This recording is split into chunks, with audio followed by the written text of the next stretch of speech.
घायवळ शस्त्र परवाना वादानंतर योगेश कदमांनी घेतली एकनाथ शिंदेची भेट। तर काही चुकीचं केलं नसेल तर घाबरायचं नाही, विरोधकांच्या टीकेला न जुमानता काम सुरू ठेवा, उपमुख्यमंत्री एकनाथ शिंदे यांचा योगेश कदमांना सल्ला।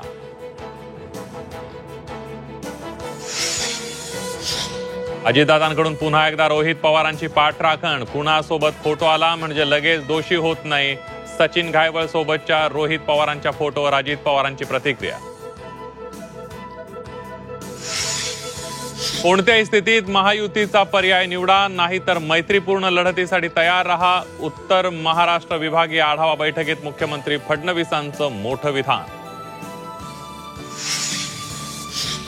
विधानसभेसाठी 20,000 मतदार बाहेरून आणले, पैठणचे आमदार विलास भुमरेंचं वक्तव्य। शिंदेंनी इशारा करताच विलास भुमरेंची सारवासारव।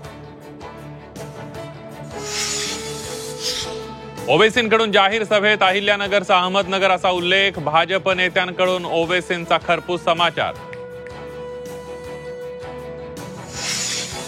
लोकांना कर्जमाफीचा नाद लागलाय, सहकार मंत्री बाबासाहेब पाटील यांचं वादग्रस्त विधान। निवडणुकीत आम्ही काहीतरी आश्वासन देतो, पाटलांचं वक्तव्य।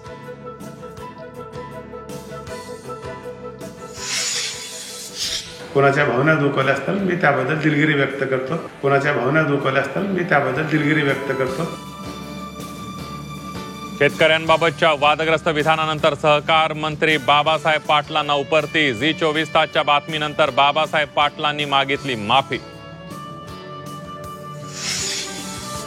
आणि झी24 तासच्या बातमीनंतर सरकारकडून चूक दुरुस्त, GR मध्ये अखेर नांदेड जिल्ह्याचाही समावेश।